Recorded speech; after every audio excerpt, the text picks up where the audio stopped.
యేసుక్రీస్తును రారాజు అనడంలో నా తాత్పర్యం కొంచెమైనా మీకు బోధపడి ఉంటది. అతడు నిశ్చయముగా రాజే, రాజే, రాజాధిరాజే. అట్లా మార్కెట్కి పోయి వస్తా అని చెప్పినంత ఈజీగా నా ప్రాణమును పెట్టుచున్నాను, మరలా తీసుకుంటాను, ఎల్లుండి వచ్చేస్తాను. ఏంటది ఏడుస్తేనే పిల్లాడికి డ్యూటీకి వెళ్ళే నాన్నగారు సాయంత్రం వస్తూ ఐస్ క్రీమ్ తెస్తానులే అన్నంత ఈజీగా వెళ్ళొచ్చేసాడండి మరణంలోనికి. మరణంలోకి వెళ్ళమంటే ఆశమాసి కాదు. సిలువ మీద శ్రమను చూసి గుండెలు బాదుకొని ఏడు చేసి పక్కనోడికి శివుడు పూసేసి ఎంత గొడవ చేస్తారు సిలువ సీన్ చూసి. కానీ సిలువ మీద యేసయ్య పడ్డ శ్రమ కొంచెమేనండి. ఎవడయ్యా దుర్మార్గం, సిలువ శ్రమ కొంచెం అంటావా? విను కంగారేలా. ఒక మాట, మన శిక్ష యేసయ్య భరించడానండి. నిజమా అబద్ధమా? మీరు నమ్ముతారా నమ్మరా? అంటే పాపికి వచ్చే శిక్షను యేసయ్య, ఇప్పుడు వినండి, పాపికి వచ్చే శిక్ష సిలువ మరణమా? పాపికి వచ్చే శిక్ష సిలువ. నేను అన్నాను, ఒకడు జీవితాంతకాలం అడ్డగోలుగా పాపాలు చేసేస్తే వచ్చే శిక్ష సిలువ అయితే పెద్దగా మారు మనసు పొంది తిప్పలపడక్కర్లేదు. ఎందుకని సిలువ మీద మహా అయితే ఆరోగ్యవంతుడు, ఆజానుబాహుడు, ఉక్కులాంటి దేహం కలిగిన యేసు ప్రభువే 6 గంటలు చచ్చిపోయి 4 గంటలు చచ్చిపోతాడు. వాళ్ళు కొట్టిన దెబ్బలకి, కొట్టిన మేకలకి కొరడాలు 40. ఎందుకు 4 కొట్టండి కొత్త పేను. మన శనివారం పొద్దున్న ఒక కారు ఈడుసు కుదిరితే పైకి గాల్లో ఎగిరి కింద పడ్డా, 3 పల్టీలు కొట్టా, మొత్తం విరిగిపోయింది. అనుకున్నాను ఎరగలేదు కానీ మొత్తం కొట్టుకుపోయింది. ఏడగాడికి గాయలేవు. ఇది ఇలాగట్లా కథలట్లా తిప్పలు పడుతుంది. మీరందరూ ఆశతో, విశ్వాసంతో, సమర్పణతో దేవుని సన్నిధికి వస్తారు. ఈ గాయాల కారణంగా మీ మనస్సు గాయపడకూడదని ఎట్టగొట్టి తిప్పలు పడి వచ్చా. దేవుని స్తోత్రం, హల్లెలూయా. ఒక్క మాట మీకు జ్ఞాపకం చేస్తాను దేవుని బిడ్డలారా. ఒక మనిషి జీవితాంతకాలము దేవుని చిత్తానికి లోబడకుండా, దేవుని మాటకు అంగీకరించకుండా, ఇష్టానుసారంగా బతికి పాపిగా జీవించినందుకు వచ్చే శిక్ష సిలువ మరణమే. కనుకైతే ఈజీ సార్. బతుకంతా బతికేసి ఒక్కరోజు తిప్పలు పడితే గట్టిగా 5-6 గంటలు పేనం పోద్ది, సమస్య ఉండదు. లైఫ్ అంతా ఎంజాయ్ చేయొచ్చు. తమ్ముడు, చెల్లి, విషయం అది కాదండి. ఒక వ్యక్తి దేవుని చిత్తానికి విరోధంగా పాపం చేస్తే అతను నరకంలో పడతాడు. అందులో ఈ ఆత్మకు చావు రాదు, ఆ నరకంలో అగ్ని ఆరదు. యుగ యుగాలు బాధ. కాలుకి చిన్న నిప్పురం అంటుకుంటే తట్టుకోగలవా నువ్వు? అగ్నికి అంతకాల్లోనే ఉండడం ఎంత బాధ. అటు అగ్గిన నవ్వదు, ఇటు చావన్న రాదు. మరి దాన్నే కదా నరకం అంటారు. అంతటి భయంకరమైన నరక శిక్ష ఉంది పాపం చేస్తే వచ్చేది. అది ఇప్పుడు నీ పాపానికి వచ్చే శిక్ష నరకమైతే, యేసు నీ శిక్షను భరించాడనే మాట నిజమైతే, ఆయన భరించింది సిలువ మాత్రమే కాదు, మరణ వేదనలు కూడా భరించాడు. ఇందు నిమిత్తము తేలుచున్న ఫలితార్థం ఏమనగా, యేసు నీకై భరించిన శ్రమలో సిలువ ఒక భాగమే.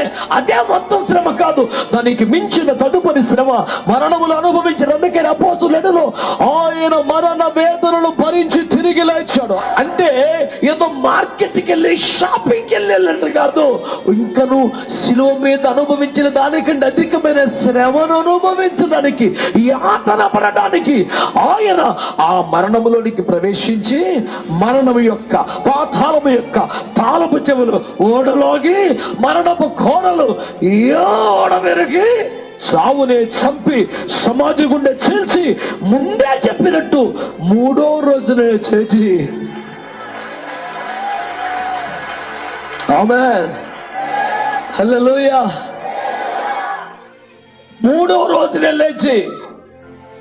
ఒక మంచి మాట చెప్తాను మీకు, నాకు చాలా ఇష్టం ఆ మాట చెప్పడం. యేసు ప్రభు వారు మరణములోంచి బయటకు వచ్చినప్పుడు మరణం యొక్క, పాతాళం యొక్క తాళపు చెవులు లాక్కొని, మరణపు కోరలు పీకి ఆయన సమస్యతో కొట్టి బయటకు వచ్చాడు. ఆయన రేంజ్ ఏంటో రాజులకి వెంటనే చెప్తాను మీకు. స్తోత్రం అనండి. నేనే దొరుకుతాను కొంతమందికి, కొంచెం అమాయకుని కదండి. అన్నాడు, ఏమిటి రాబు యేసు ప్రభు తెగ గొప్ప అని చెప్పేస్తున్నావు, శిలువ మీద ఉండి ఏలి ఏలి లామా సబక్తని అని ఏడ్చినోడురా మీ వాడు, శాతగానోడురా మీ వాడు. ఓ అల్లాడిపోయాడు శిలువ మీద. ఓ తెగ చెప్పేసుకుంటున్నావు వీరుడు శూరుడు అని. మరిగా ఏం మాట్లాడుతున్నావు?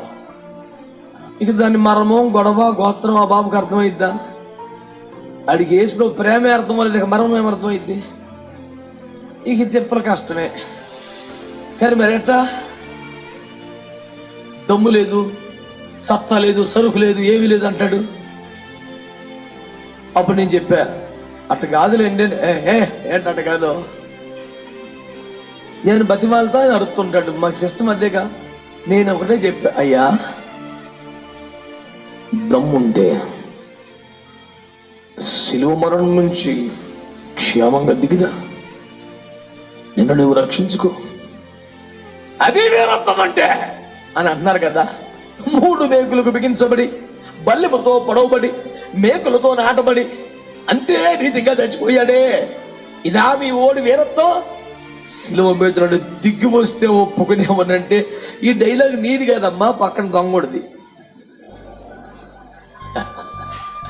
నువ్వు సూపర్ పాయింట్ పట్టుకొచ్చాక ఏమన్నా ప్లేటోవా, అరిస్టాటిల్వా, నూతన కనుక్కున్నావా? అది పాత అమాయకమైన దొంగడు పాయింట్. అటు అంటాడు, ఓయి నువ్వు దిగుము మమ్మును, ఇలా నువ్వు రక్షించుకోను మమ్మును. 2000 సంవత్సరాల క్రితం పాత దొంగ డైలాగ్ పట్టుకుని ఇప్పుడు ఊరేగుతున్నాయింది. ఆధునిక కాలంలో, తెలివితేటలు పెరిగిన కాలంలో, టెక్నాలజీ వాడుతున్న కాలంలో డైలాగ్ కూడా సంపాదించలేకపోయావు. నేను అంటాను, యేసు ప్రభు దగ్గరకు వచ్చేపాటికి మాటలు కరువు అయిపోతే ఒక్కోటికి సెట్ అవ్వదు. స్తోత్రం చెప్పండి. నేను చెప్పుచున్న సువార్త ఏమనగా దేవుని బిడ్డలారా, ఆయన అన్నాడు శిలువ మీద దిగొచ్చేస్తే వీరత్వం కాదు, శిలువ మీదకి ఎక్కడమే వీరత్వం అన్నాడు. ఎందుకు అవద్దే? ఎందుకు అవద్ది అంటే సింపుల్. ఆయన అన్నాడు, నేను మరణంలోకి వెళ్తాను, మరణము యొక్క పాతాళము యొక్క తాళపు చెవుల గలవాన్ని ఓడిస్తాను, మరణము కూరలు పీకుతాను, చావునే చంపుతాను. అది ఛాలెంజ్ చేసి వెళ్తున్నాడు. నువ్వు దిగొచ్చాయి దిగొచ్చాయి అంటావండి. దిగొచ్చేస్తే పిరికితాను అనా మాయికుడా, అక్కడ ఉంటేనే కరెక్ట్. ఎట్టంటావేమో, విరాట్ కోహ్లీ మంచి ఫామ్ లో ఉన్నాడు, హ్యాడ్లు గీడ్లు అన్ని కట్టుకొని బయలుదేరాడు.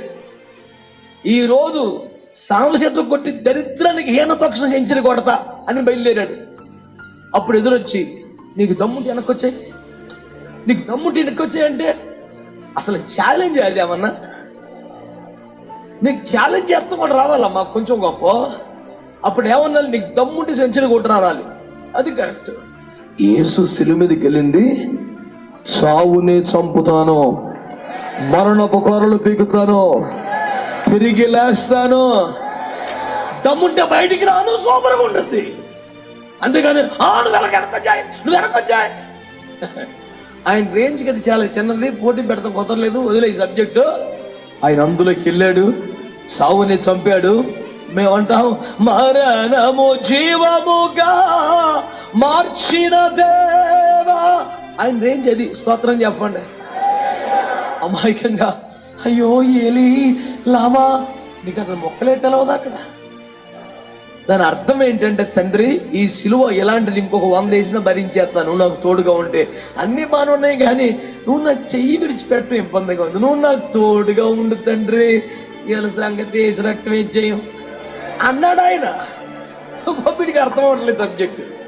ఎందుకు అనాల్సి వచ్చిందంటే, దైవ కుమారుడే అఖిల బ్రహ్మాండమును చరాచర జగత్తును మహత్తుగల మాట చేత నిర్మించి ఆ వాగ్దేవుడే తండ్రి చేతిని క్షణకాలం వదిలిపెడితే తట్టుకోలేక, తండ్రి అంటే నువ్వు ఆదివారాలు అద్దర్లు మరీ తిరుగుతున్నావు రోడ్ల మీద రే అని చెప్పటాక అన్నాడు ఆ మాట. నేనంటలేదు తమ్ముడా, మందగది ఇది. దైవ కుమారుడు తండ్రి చేయి వదిలిపెడితే అల్లాడిపోయాడు. నువ్వు ఎంత బాగా తిరిగేస్తావరా చర్చికి రాకుండా? నీ కోసం చెప్తాడు అన్నాడు ఏలి లామా. ఎట్లా నీ బాధ? ఆయన రారాజు అని అంటారు కదా, నాకున్న కారణాలు తెల్లవారులు చెప్పండి చెప్తాను, 1-2 కాదు. ఓటమన్న ఒక పద్ధతి ఉండాలి, టైం ప్రకారం ముగించాలి కాబట్టి ఆగుతున్నాను తప్ప. లేకపోతే మీరే కొంచెం లేట్ చేశాను అనుకోండి, ఇప్పుడు దాకా అభిమానం కనపరిచిన వారే మంచిగానే ఉన్నది, కానీ టైం చూడవా? మా తాతయ్య అనేవాడు, ఈ సైకిల్ ఎక్కొచ్చింది కానీ దిగరాట్లేదురా వెనుకని. అటే పోతాడా ఏందిరా భాయ్ అంటారు కదా. శుక్రవారం మరి ఆదివారం హోసన్న అన్న వాళ్ళు కాదు, శుక్రవారం సిలువేసిన వాళ్ళు ఏంది సైలెంట్ అయ్యారు.